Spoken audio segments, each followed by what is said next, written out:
All right, so welcome. Thanks for being here on a Thursday night. And this is a cute little class called, I hope it's cute. It's at least going to be short, and small things are often considered cute. So it will at least be that.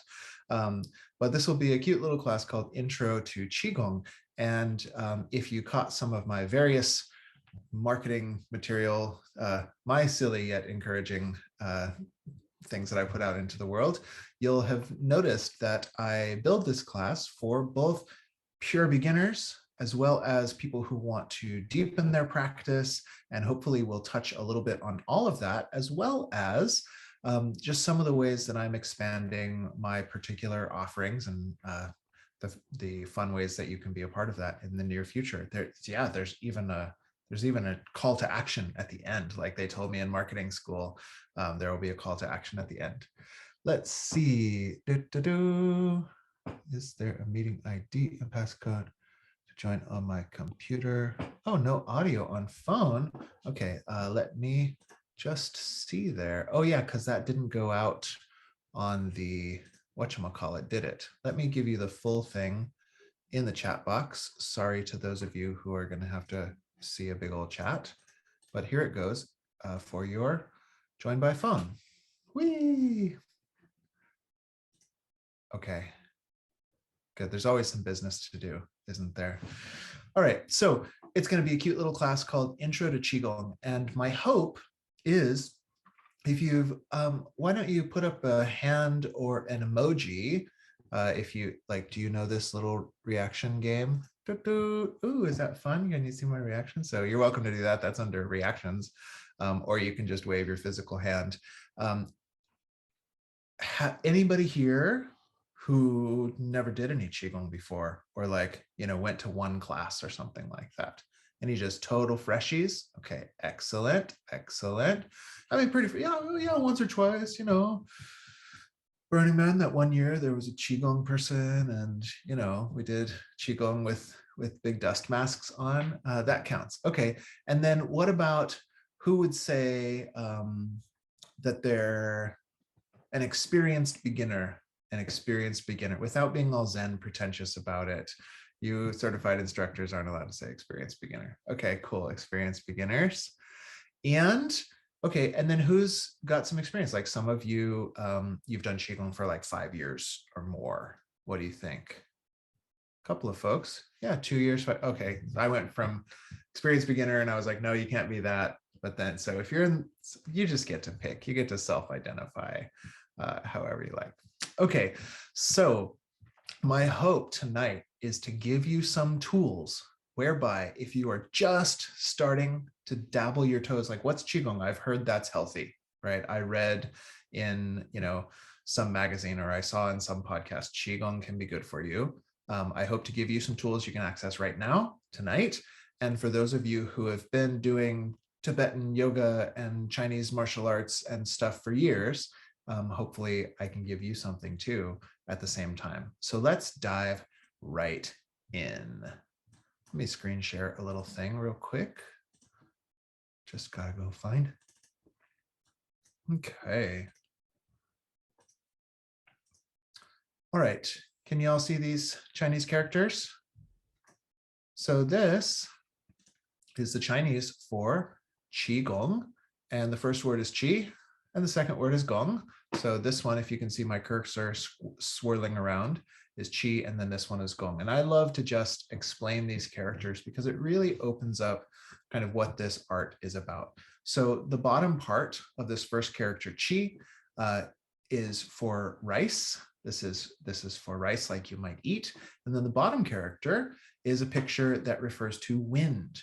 And in Chinese medicine, what's cool is that these are the two sources of Qi in your body, just like your mitochondria need carbs, or they need some kind of sugar, and they need oxygen in order to make energy happen in your body. Similarly, they felt sort of energetically by taking in breath, by taking in nutrients, we energize our being. So put all together, sometimes people also poetically describe this as being a picture of the steam that rises off of rice while it's cooking.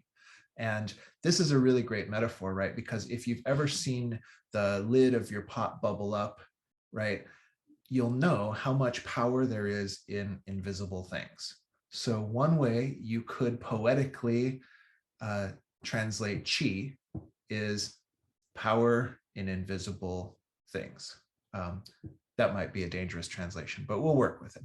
So altogether, qi tends to mean energy or subtle energy or invisible power or vitality, something along those lines.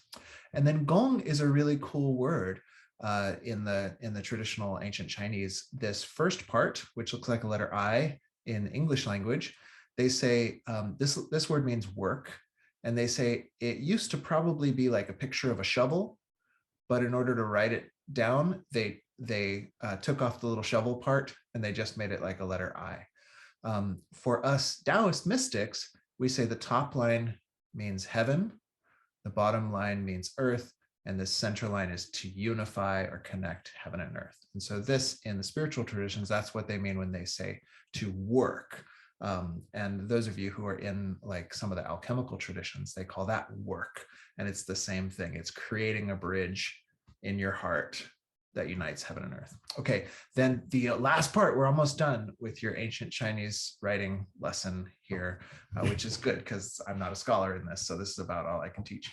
But this last part is actually a picture, I'm going to show it to you, of like the guys on the World Wrestling Federation used to do when I was a kid, of somebody making a muscle like this. Yeah, this is like snap into a Slim Jim, making a muscle. Look at that. So I don't know if you can tell, but this is that arm making a muscle. And this is the character Li, and it means strength. It means strength.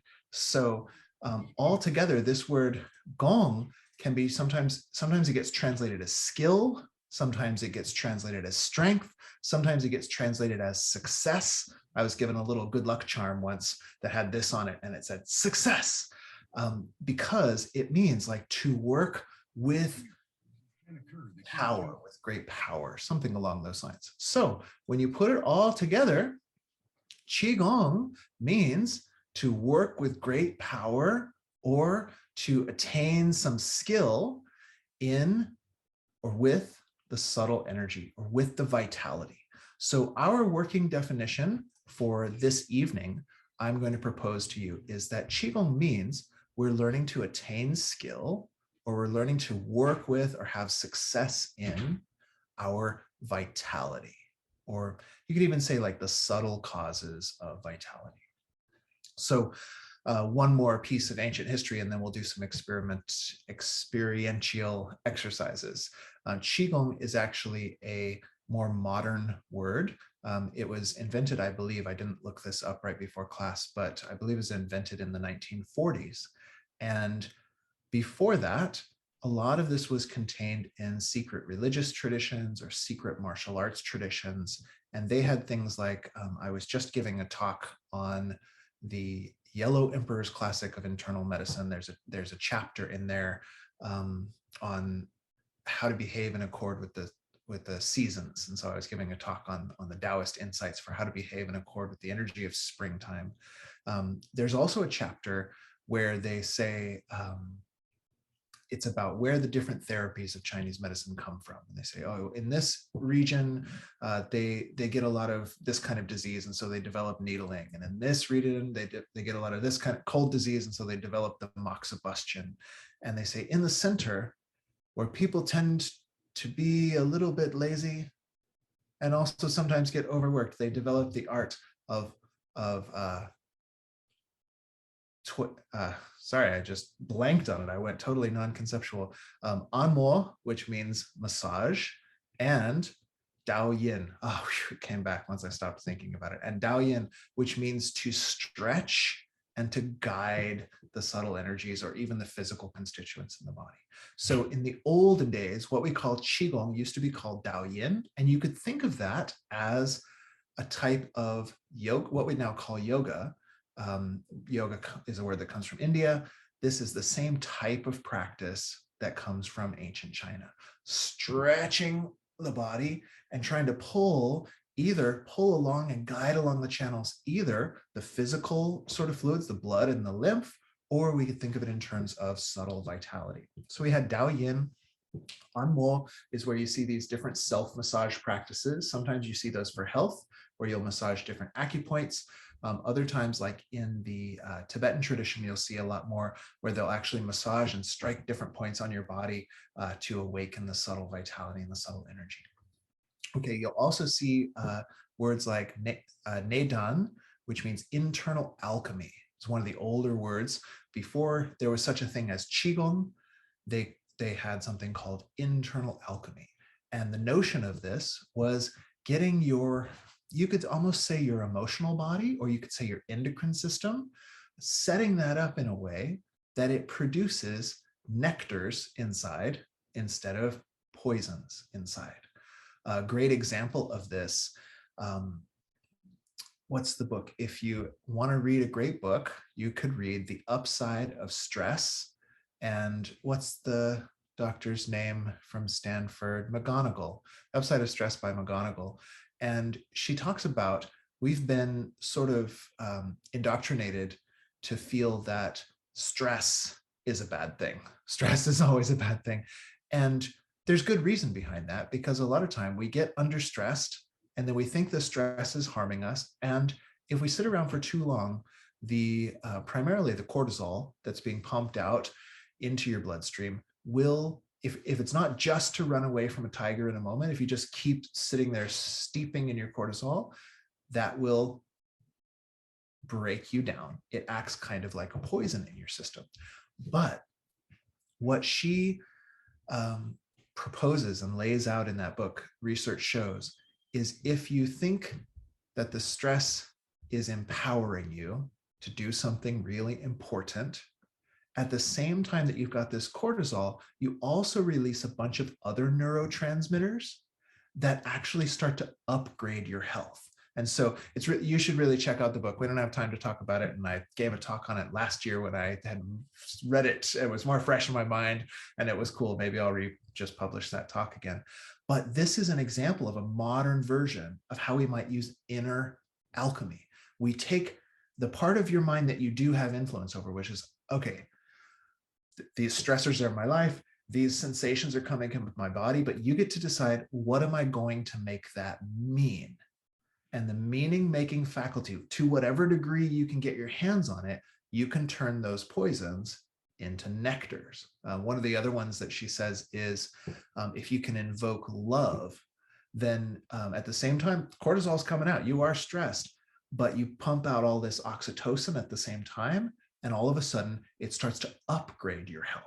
So if you think, oh, geez, work and all this stuff, and then I had to go to a Qigong class too, and the guy wanted to tell me about ancient Chinese medicine and Stanford researchers, and now I have a book assignment, and it's stressful. But if you were like, but you know what, this is all for my grandma, because I'm going to learn a breathing exercise that can help grandma, all of a sudden, all that energy, you're like, oh, it kind of feels like that gong, like that snap into a Slim Jim. It's like power in your body. You just did internal alchemy. You did Nedan. Okay, on and on. There are some other ancient sources, but this is just to give you an idea. What Qigong means, probably why somebody invented a modern term for all this old stuff. There's Shengong, work with the spirit. There's Nedan, there's Negong, working the art of inner power. There's Dao Yin, the stretching and guiding yogic exercise. And somebody was like, let's call all of that Qigong. And it caught on because all of these are working with the vitality, right? If you wake up, I did it this morning. It was amazing. I woke up and before I had a coffee, that's my external alchemy. Before I had a coffee, I did my Qigong exercises and then I did my breathing and my meditation. And whoa, I was vitalized. I was actually I was more vitalized by that coffee than I think I had a right to be, actually. So that's the Qi, that's the vitality. Through stretching in the morning, I gained skill or success, or I worked with the vitality. If you go away, if nothing else you take from this class, but to go, oh, stress is enhancing me, or it's going to be okay because I'm doing it for grandma or for the next generation or something like that. That's all you walk away with. What have you just done? You just vitalized yourself with that technique. So all of these you could bring back around to, they are skill with the vital energy. That's almost all you need for an intro to Qigong class. Okay, so that's what Qigong means. Qigong means to work with the vitality, to gain success with the subtle, or to gain skill of the invisible power, something like that. And it involves all of these different aspects. Second thing I want to tell you about is, we're doing great on time. Second thing I want to tell you about is how it works, and we'll do some experiential exercises. Okay, remember back in the 90s, Deepak Chopra and Andrew Weil were on Oprah all the time, and all of us learned to say, mind, body, and spirit. Mind, body, and spirit. Do you remember? Does anybody remember, like me, way back in the 90s? I don't know. Or maybe you saw a rerun from way back in the 90s when us oldsters were watching Oprah. Me, because I had stayed home from school and it was now 3:30 and I had exhausted all of the other TV. So anyway, body, mind, and spirit. This is a pretty cool model, and it's going to be similar to what I want to offer you as 3 Qigong tools. 3 Qigong tools are what you really get to walk away with. Okay, but body, mind, and spirit, the problem with that, and I don't think we hear that so much anymore, it became kind of cliche for a while, and then I don't hear it as much anymore, is that we don't really have a good definition for spirit. And it's hard to say, like, wait, when you say mind, do you mean the emotions? Or are those in the body, or are those in the spirit? Where does visualization come in? Is that mind or spirit? Well, maybe you're one of those people who doesn't see things, and so you have to feel them with your body. Well, then is that body? So it's a good model. It's a little bit challenging. I want to propose to you a model. I don't have a slide for this, but I'll write it in the chat box here, which is called gross, subtle, and causal. Gross, subtle, and causal. And in our section on how Qigong works, I want to propose to you that the 3 tools by which Qigong works is in working on the gross, on the subtle, and on the causal. Already, now you don't have to like these terms, I'm just using them for convenience. In traditional Chinese inner alchemy, these are called Jing, Qi, and Shen. Essence, energy, and they say spirit, but I would say like intrinsic radiance or something like that is a better translation. Essence, energy, and intrinsic radiance. In Tibetan Buddhism and the Indian Tantric Buddhism that it comes from, these are actually body, speech, and mind. And it's really fun. God, I had to wait around for like 25 years for somebody to tell me like why body, speech, and mind is over there and essence, energy, and mind is over here. And the thing is, the subtle level is the realm of relationship. It's the realm of communication.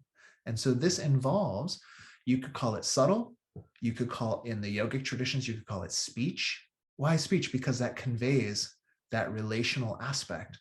You could call it vibrational, or you could call it energetic. All of these refer to that same thing. It's the part of you, the gross part of you is the part of you that feels solid, or like feels like an ego, or feels like a body. And you really want one of those, because without one, you can't get any hugs. You can't wrestle a dog or a cat. You gotta have one of these.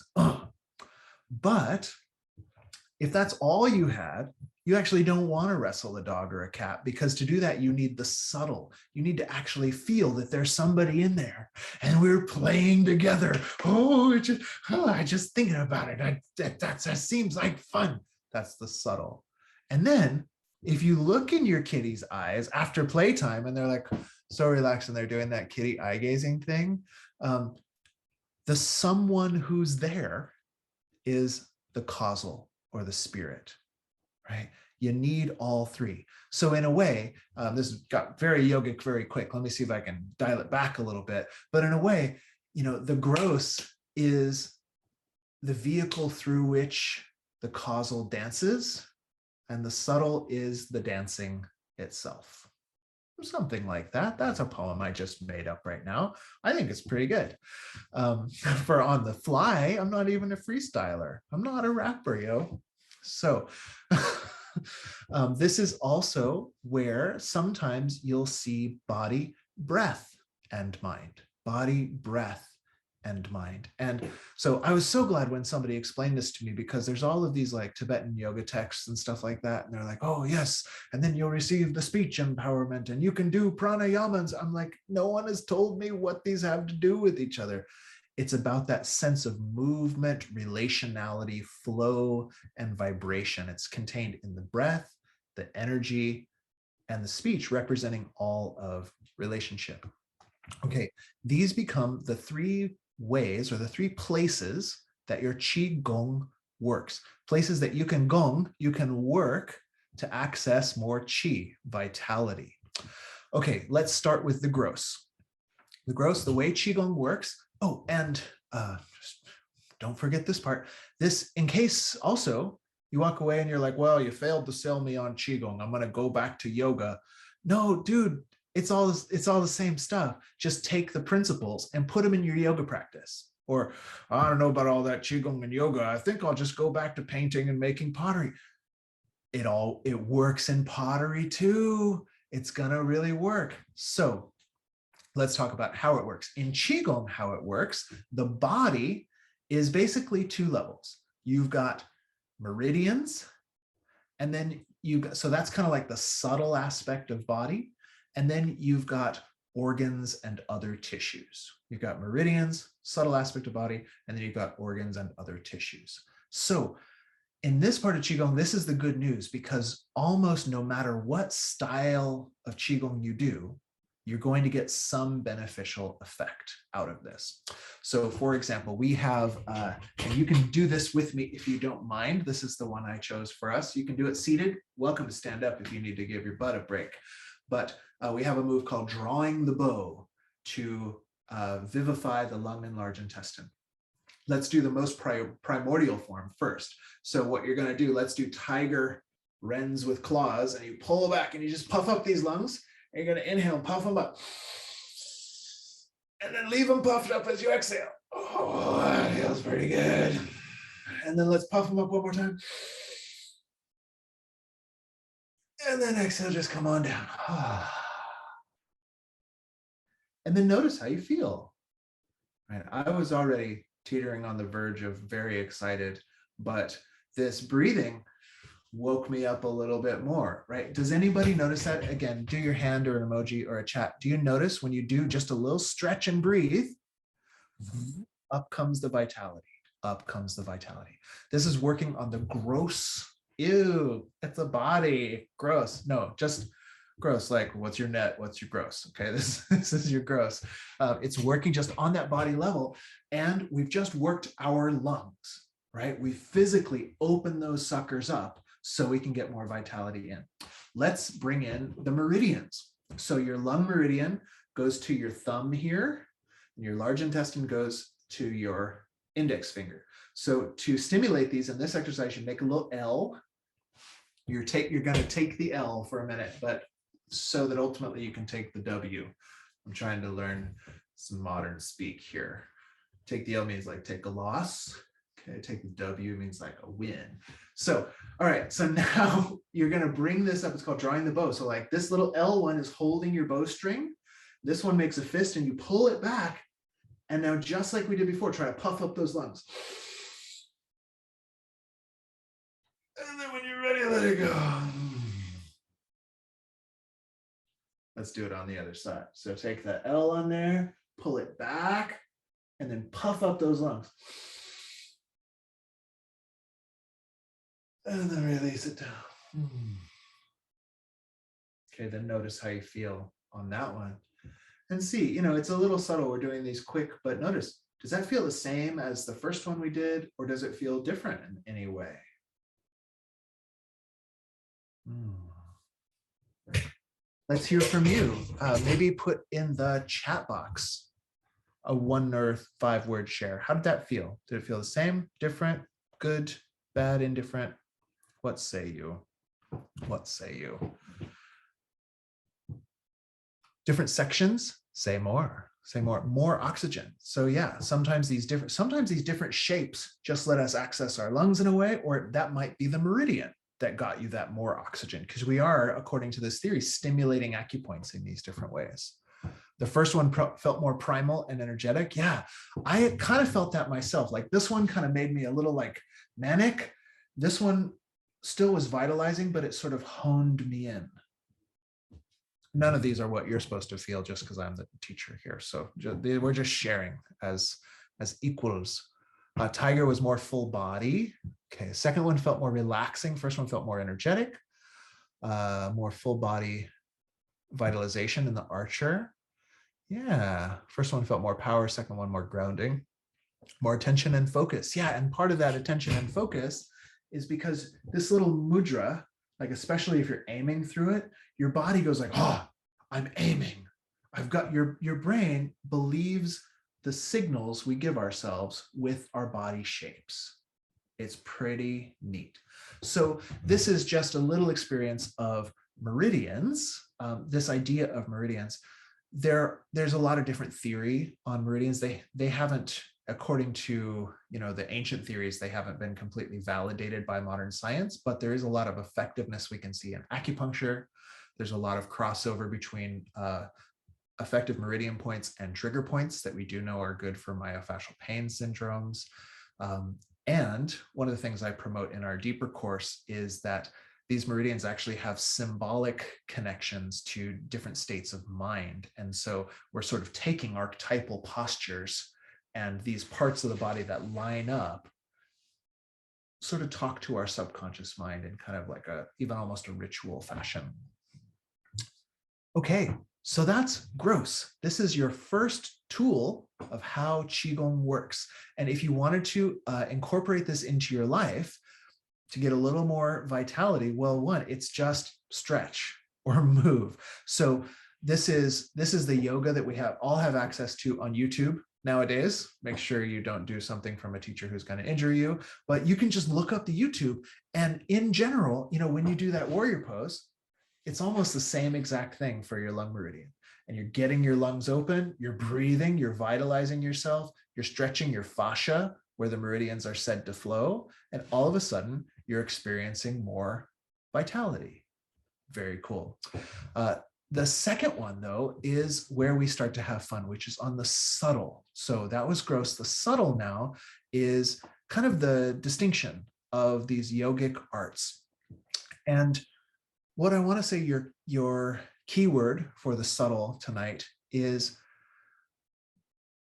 the first training of a yogic practitioner. I'll call them a yogic practitioner for lack of a better word. Somebody who starts to do the inner alchemy. These, you're taking control of these processes within, is to learn to evoke states on purpose. To learn to evoke states on purpose. Okay, what does that mean, Reverend Faj? Well, we already did it when we thought about how all of our stress is good for grandma, right? And you can, even if you're like, my grandmother is in heaven now, she knew where she was headed, and she goes with all of our blessings. But you can even think like, to make grandma proud or something like that. We already did it. We practiced that internal alchemy, and we evoked a state. We evoked a state of compassion in ourselves. You can invoke other states. Okay, let's do for a moment, instead of, before I go way too far into Tantric Yoga, let's do Tantrum Yoga. So here's what not to do. You're going to turn the left corner of your mouth down and the right corner of your mouth down. Going to scrunch this and try to make a line. And then I can't take it seriously. That evoked the wrong state. Okay, there you go. And then you're going to hang this forward. Okay, stop it. Shake it out. This is actually a Tibetan yogic exercise. Just breathe it out and shake it down. And the state that's supposed to evoke is, okay, clear the decks, break it up. So now let's not do Tantrum Yoga, and let's do Tantric Yoga. Lift the left corner of your mouth, then lift the right corner of your mouth. If there is a little line here, you don't have to try to make it go away. You don't have to get Botox, but just imagine your forehead is smiling and radiating out. And then just perk up this heart and open it up. And notice if you can experience the difference when you do these things. Notice if you can experience the difference when you do these things. That one feels kind of good to me. So in our Qigong exercises, a large part of what makes it Qigong. So one of the things that will make it Qigong is that you're dilating specific meridian channels. This one is actually, it looks like I'm doing something with my hands, and I am, but I'm actually massaging points on my spine and massaging inner organs and things like that. So you're aiming these meridians, you're aiming how to squish and mush your internal organs for better health. But the thing that really makes it Qigong is that you evoke an sort of, you could say, an emotional state or an intentional state or something like that. And we do this with our breath and our sense of emotion. So let's do our exercise for tonight. It's drawing the bow for tonight. I think it's because it's spring and you need the metal element to help contain that wood element. So when you draw the bow, the sense that you want is a feeling of integrity and courage. Feeling of integrity and courage. And so the structure with your body is to stimulate the meridian, so open the organ, but it's to give you a structure that's congruent with the emotion that you want to cultivate. So you can, if you look at me, this will be my silly thing. How you doing, Reverend Fosh? Oh, I'm feeling really courageous. Like it's not all that believable, right? Or how you doing, Reverend Fosh? Well, I'm really working on my integrity lately. It's like, no, you're not. You're all kinked up, bro. You're not. So if we integrity, courage, let's try it, and we'll invoke it with the form. So you're going to inhale, you're going to pull back that bow, and then when you're all filled up, you have that sense of integrity, and then you let it go. You inhale, you fill it up. You have that sense of courage, and you let it go. Okay, we'll do one more, we'll add one more piece, which is the breath. So in our Qigong lineage, we use these things called healing sounds. And we could talk about that a lot another time. We don't have time this evening because they're not, okay, they are quite esoteric, but you don't have to believe in my whole Jedi religion to know that they work, because there are some good mechanistic explanations of how these things work as well. But so the healing sound for the lungs in this lineage is said to be like you're making an S sound. Now, I didn't bring my sword, but actually on that Alchemical Immersion program I show, it's kind of like an onomatopoeia. It's meant to be like the sound of like metal, like when you pull your sword out, it goes, right? And so what are you doing? Like the sound is whatever it is. But in your mind, if you go, oh yeah, that's metal, that's the integrity of the courage of drawing my sword, it evokes the state, which is task number one of an inner alchemist. So let's try it. And then the last thing you're going to do, I hope this isn't too much, I hope it's still fun. You invoke on the inhale, you invoke that sense of courage and integrity. On the exhale, we'll do the sounds, and you're going to invoke a sense of surrender. And all of these are associated with this particular element, with this particular posture. So let's give it a try. Ready? Inhale up to one side, pull back. This is integrity, courage. You feel that honing in. You exhale with the sounds.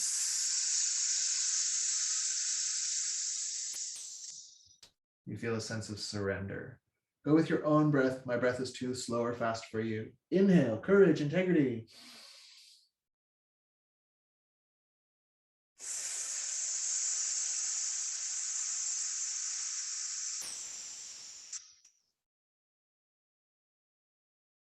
And then just enjoy.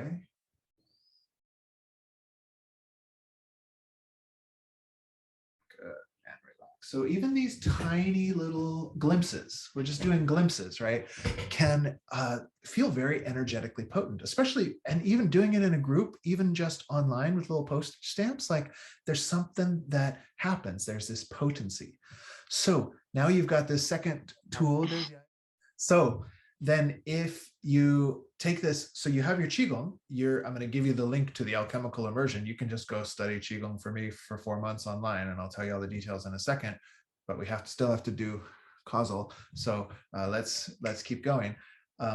But even with this, with the tools, the first one, the gross body, go do yoga. And then you've got the physical body, you've got sort of where the physical crosses into the energetic. So like in this Chinese sort of acupuncture based system, that's, oh, the lung meridian, oh, the stomach and spleen meridian, these various things. In your yoga, it might be like in my Tibetan yoga, it's how do I unlock this chakra, right? So they clasp their hands behind and then they twist, and the senses, they're focusing on this area of the body, in the gross body, to try to crank open where the blockages might be in there. Then on top of that, if you can, you add what you're evoking emotionally. So I better do the other side so I don't get a kink in my chakra. So I go this way. And then if I want to, when I exhale, I have this sense that like there's like a radiant light in my heart that's like shining out. And so why am I getting rid of those kinks? Well, so I can send out more love from that heart, of course. And I evoke the emotional state that the physical posture represents. That one I showed you here, it's massaging these organs, but at the same time, in your mind, you're supposed to think, oh yes, I'm connecting heaven and earth. And you evoke this state, the emotion associated with that organ, we're not going to talk about the whole thing, but is said to be trust or groundedness or support.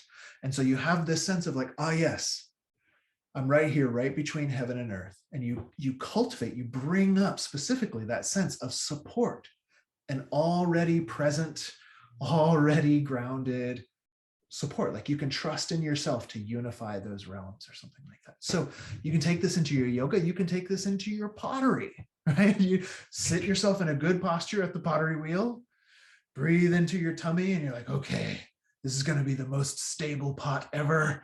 And that's the ritual by which I invoke my own innate, like you could do it in anything if you have these tools. This is a secret of the ancient alchemists. It doesn't so much matter what package it comes in. It matters if you do these tools. If you take the body in a loving way and work with its actual structures and its subtle meridians, energies, if you take the heart in a loving way and you evoke these sort of blessing states within, these positive emotions sounds so kind of trite.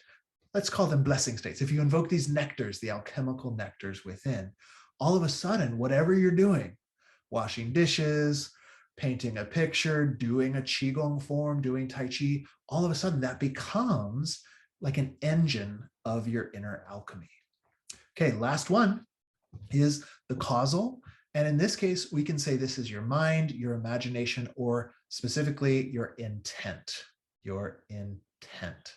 So already we have a little bit of an intent here of like, oh yeah, I'm cultivating. You're cultivating something on purpose, but this is where in Qigong, often we will visualize specific things, or we'll visualize specific outcomes, or we'll visualize energetic channels, or we'll see ourselves in particular ways. In some of the Indian and Tibetan yogas, they'll actually envision themselves in these beautiful divine forms. Well, why? Because like, as you're doing these Qigong movements, you evoke this state of like, what would it be like to be like bringing about the best possible energy for myself and others? What would it be like, if the medicine Buddha was doing this? How would that feel? And how much more potent is that state? And so they'll use, this is often where the practice of visualization comes in. So we had structure, we had feeling and breathing.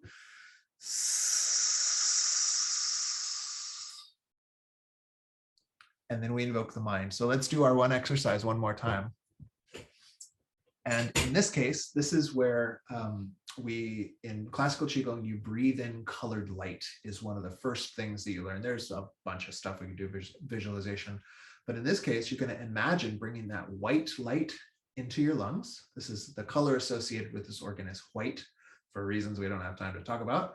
And so as you're invoking that sense of courage, integrity, and then surrender, you're invoking it with this sense of this brilliant white luminosity. We put it all together and you'll be using all three tools. So let's give it a try. You're going to inhale, fill those lungs up. Exhale with the sounds.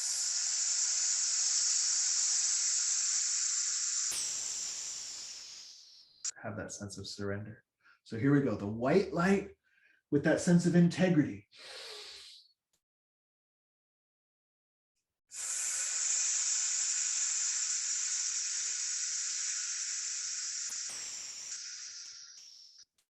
And relax it down.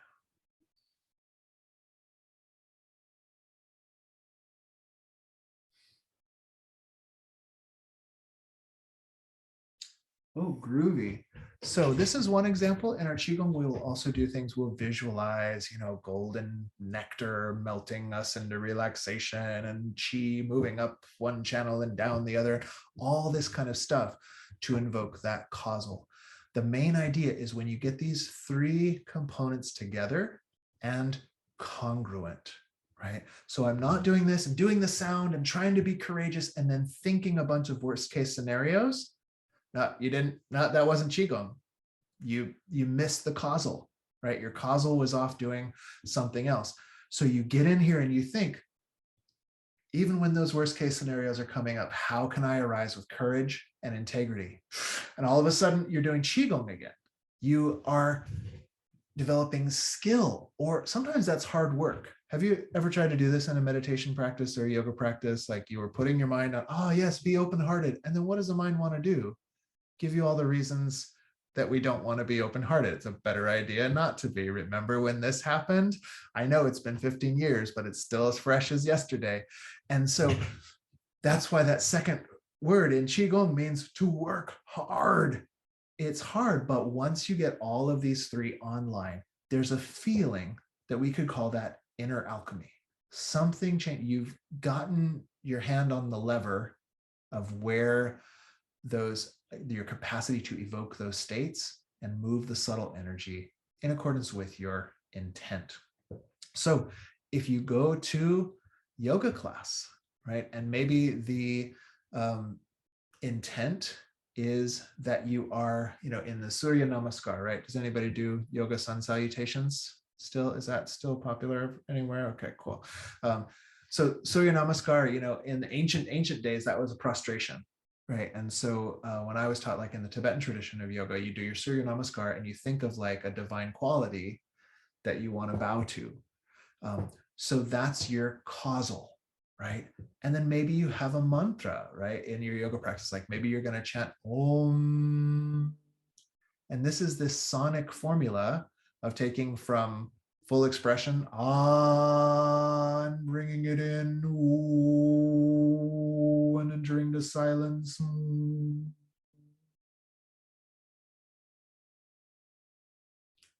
then you have external forms like this Anjali Mudra or Namaskar Mudra or something like that. So you can line all of these up and you can become someone who is skilled with your own vital force, with directing your own vital force. Okay, how's that? Is that fun? Does that give you some tools with which to go into your life? Excellent. So this is just a general talk, and my hope, and then I'll give you some fun things that are coming up with our lineage. But my hope is in the first part to be like, okay, well, if somebody's here and they just want a few things to try out in their Tai Chi class, like some of the folks, I know, like they've been going to Tai Chi for a number of years and they're like, well, what do I do next? I've heard there's this Chi, but my teacher doesn't tell me anything about that. Just start working with these three tools. Just start working with these three tools. So you could, when it's time to do white crane cools its wings, you could visualize yourself as a crane. That could be pretty fun. Or they say move from the dantian, So you could just keep your focus on that dantian, and you evoke an emotional state, which is being grounded and centered. So then instead of just doing the, I mean, nothing against dancing, good gracious, but instead of just going through the motions of your Tai Chi, then you've done 20 minutes of feeling centered, of evoking a sense of centeredness. Now, where they said, oh yeah, Tai Chi, it'll be a stress reducer. Now you've really got the inner tools that it's like it's a rehearsal for as you move throughout your day, as you move throughout your life, your mind goes like, but wait, we're centered. We know how to live from that lower center of gravity. So you can take this, please take these, apply them to whatever you want. Now, what the other purpose of this class is to introduce a program that I run every year. Last year, I didn't do as great a job, but still people went through it and got benefit from it. So I feel pretty happy. And it's called the Alchemical Immersion. And the alchemy there is that same idea, is you're learning to evoke states from within. That's the whole notion of Qigong. This year, I've decided to do it in a fun way. So let me go get that link for you. I didn't put it in a little copy paste here beforehand, but I do know where it is.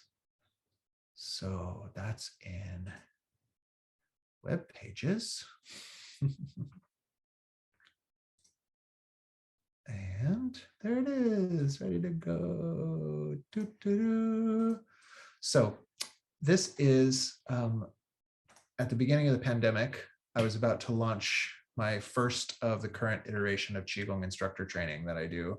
And then all of a sudden it was this pandemic, and I got this inspiration. We'll just do the first 4 months for free. And I was like, that's a crazy idea, but okay. And surprisingly, people liked it. Like I expected people to do like a couple weeks and go like, okay, thanks, that'll be enough right now. But I think because everybody was like locked in their house or something, people needed that monastery training. And then I decided to just leave it up there. So there is online for you, should you choose to enjoy it, 4 months of Qigong instruction. And I'll tell you how to go through it. I'll tell you how we're going to do that this year, which there's a number of aspects to it for the way we're going to do it this year. So this year, I realize there are some people still in the system from last year who don't want to get email announcements every year I do the course.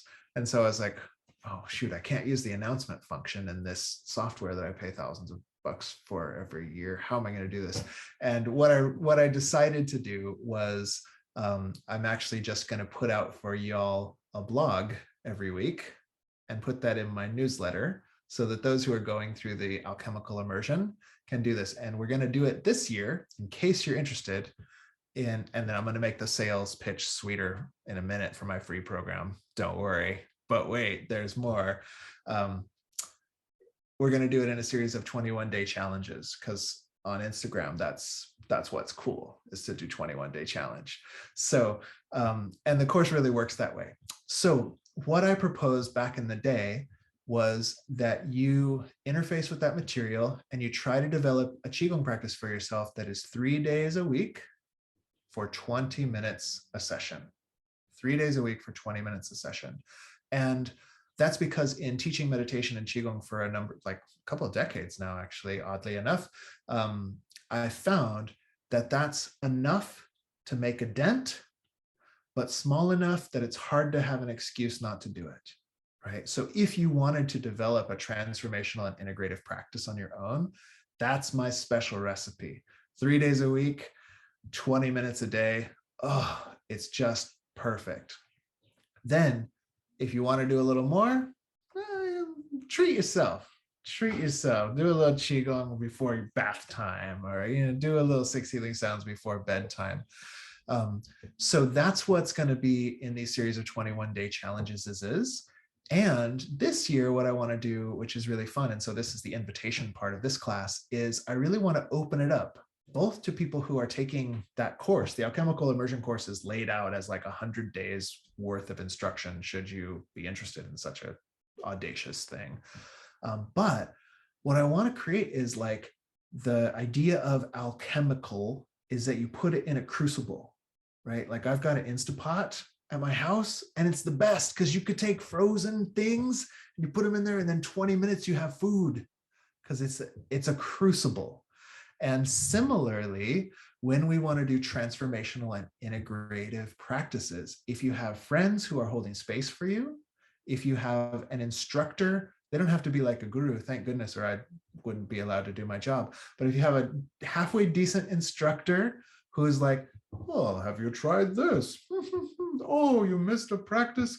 Well, just get right back into it. No problem. Here's a cyber hug from afar. Everything's great. When you have all this stuff that makes that alchemical container, then you can cook your Qigong meal in shorter time. Okay, I just ran out of my analogy, but that's the idea. And so what I want to do is, because couple of folks on here are already certified instructors. Yay! Hi, Deborah. Hi, Miko. Hi, Jim. Hi. I hope I'm not forgetting someone else. Yes, that's not the Matthew who's a certified instructor. That's a different one. And so I want to invite you guys to do it with like your level 2 forms. Remember that stuff we did like, oh God, like 9 months ago or some ridiculous amount of time ago? Like, get in there and do the Taiji Qigong. Get in there and do the level 3 version of the Silk Weavers exercise. Like, and slot those in for your 20 minutes, 3 times a week of committed integrative practice.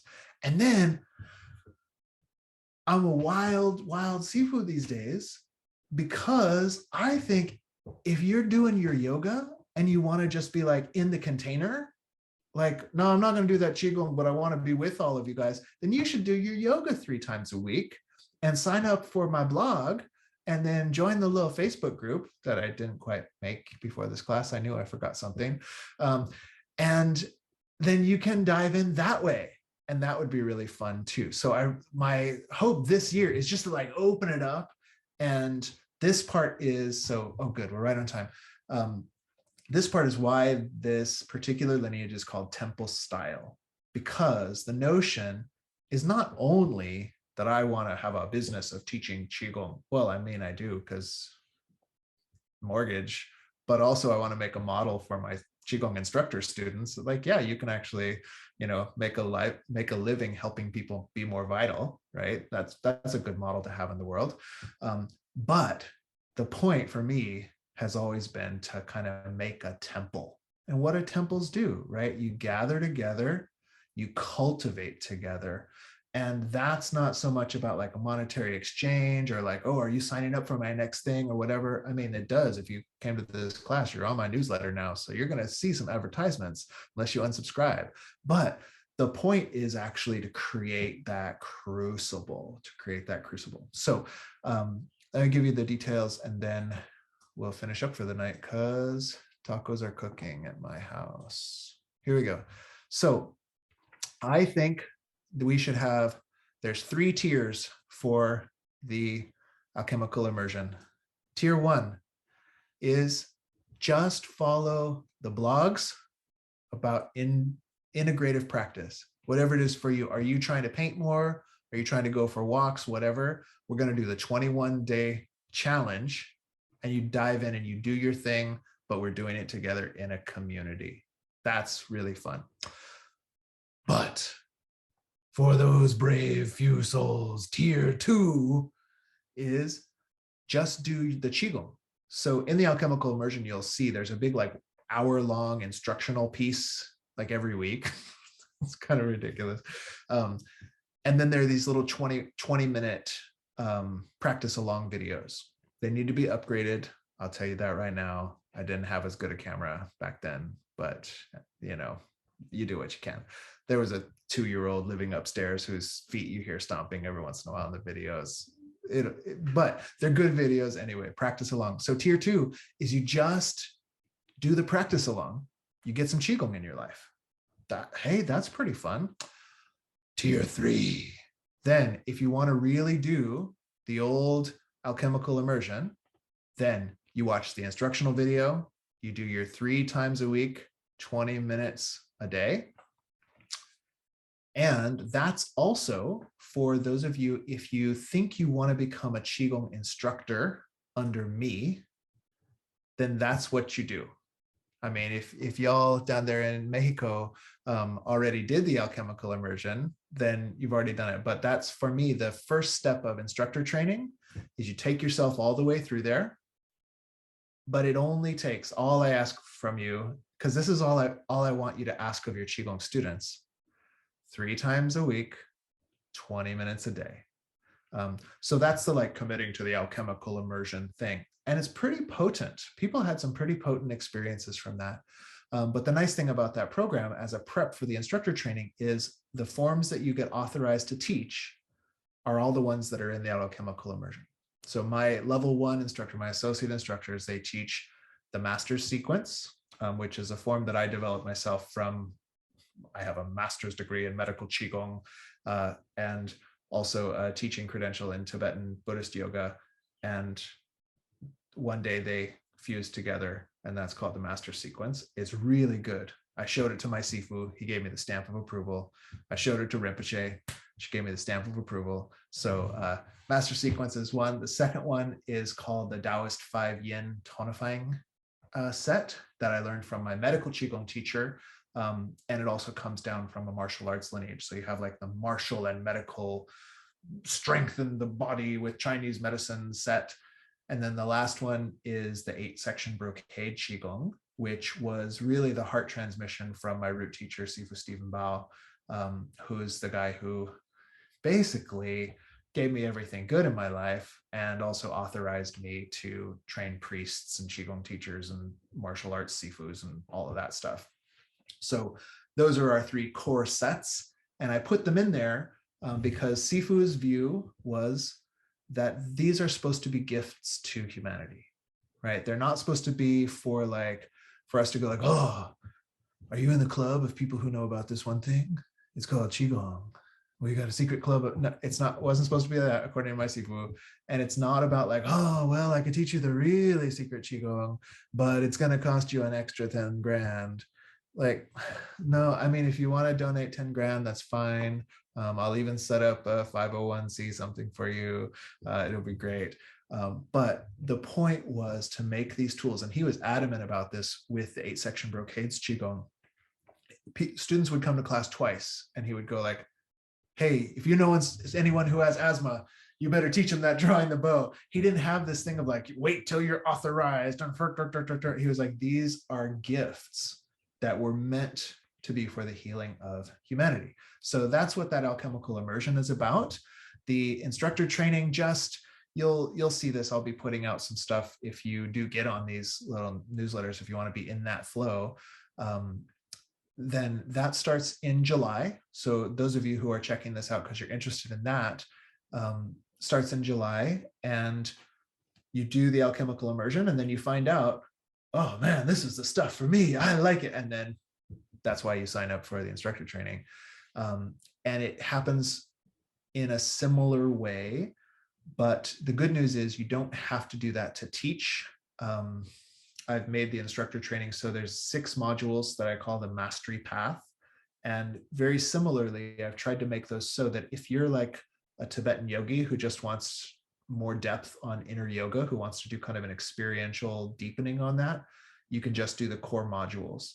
And then for the people who want to learn to teach Qigong, they get 2 extra ones at the end. And they learn everything that I think is good about teaching for level 1. Oh, okay, last thing I'll say, we're in overtime. Ultimately, I have 7 levels of training in Qigong. So I know you do not have to do them all. In fact, I encourage you not to. But what are they? Okay, level 1 is associate instructor. And this is kind of like, I always think of like an old blacksmith shop, right? So like you're an apprentice, basically, and you get to make horseshoes, and so basically you're teaching under my credential. And that's great, because as long as you follow the code of ethics and I'm alive, you can text me and go like, Sifu, I had a student with this problem. What Qigong do I give them? And I'm like, oh, let's fix them right up. This is gonna be great. So that's like apprentice level. Level 2, I'm calling coach. Level 2 is the coach level. So level 1 is associate instructor. Level 2 is technically full instructor, but it's coach. And the curriculum in the middle is really, it's about coaching and facilitating others. So there's a meditation teacher little certificate that's involved in level 2, which also teaches you communication coaching and like intuitive kind of life coaching stuff. Because I wanted to really stack the deck in your favor. And so that's level 2. That's more like in the olden days, a journey person. Okay, you've worked at the blacksmith shop long enough, go out, blacksmith around out there, see what it's like out there.